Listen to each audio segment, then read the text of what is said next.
3 தேர்தலா என்னை ரொம்ப கேவலமா தோக்கடிச்ச. நான் விட்டு போயிட்டேன்னு நினைக்கிறியா? உன்னை விரட்டிட்டு இருக்கேன் பாரு. திரும்ப திரும்ப திரும்ப திரும்ப வரேன் பாரு. 24 வருவேன், 26 வருவேன். எங்க போயிருவ நீ? எங்க போயிருவ? எனக்கு போட்டு தான் ஆகணும் ராஜா நீ. ஏன்னா உனக்கு வழி கிடையாது. என்னை விட்டா உனக்கு நாதி கிடையாது, உன்னை விட்டா எனக்கு நாதி கிடையாது. போட்டா போடு, போடலைன்னா போ. என் கடமை நான் பேசணும், பேசிட்டேன். உன்னோட பிறந்துட்டேன், வயிற்றுல பிறந்துட்டேன். அதுக்கு என் பிறவி கடமை செஞ்சுட்டேன். வர தேர்தலை பயன்படுத்திக்க. விட்டாத இந்த மகனை கெட்டியா பிடிச்சுக்க. நாடும் மக்களும் நல்லா இருக்கணும்னா இந்த தேர்தலை நீ ஜெயிக்க வைக்கல. எவனாவது மனு எடுத்துக்கிட்டு வந்த ஒன்னே விடுவேன். அண்ணே வீடை இடிக்கிறான், அண்ணே நிலத்தை பறிக்கிறான். அப்ப ஓட்டு போடும்போது எங்க வைக்கல நீ? ஏன்னா எல்லாம் தெரியுது, எல்லாம் தெரியுது. அநீதியை தரவன் இந்த பிரச்சனையை தந்தவனே ஜெயிச்சுக்கிட்டு எப்படி? யார் போடுறா ஓட்டு? எத்தனை நாளுக்கு இந்த தவிர திருப்பி திருப்பி செய்ய?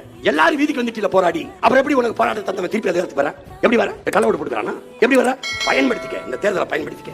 ஒன்னு என்னை சாப்பிட கூட்டி போய் சோத்துல வச்சு கொன்று நிம்மதியா என்னை சாக விட்டு, இல்லைன்னா நாட்டை கொடுத்துட்டு வாழப்பாரு. என்னத்தையாவது உருப்படியா முடிவடி. கத்தி கத்தி சாக விடாத. 15 ஆண்டு கத்திட்டேன். என் பாவமே உன்னை சும்மா விடாது. வைத்தியக்காரா வைத்தியக்காரா, எத்தனை ஆண்டா கத்துறது? எத்தனை ஆண்டு கத்தி முடிச்சு தேர்தல் முடிஞ்சு போனா டாக்டர் கூப்பிட்டு உள்ள குழாய் விட்டு காட்டுறான். இந்த பாரு என்ன பாடுபடுத்தி வச்சிருக்காங்க. எனக்கு நான் ஒரு மூச்சை இழப்பேன், பேச்சை இழக்க மாட்டேன். உனக்கு புரியுதா?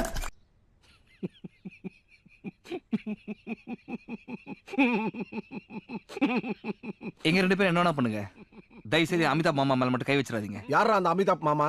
இங்க ஸ்டைலா காஸ்டியூம் போட்டு சூப்பரா நிக்கிறாரே, இவர் தான்டா எங்க அமிதாப் மாமா. இது வரைக்கும் இவரை முறைச்சிட்டு எவனும் உயிரோட போனதா சரித்திரமே இல்லை.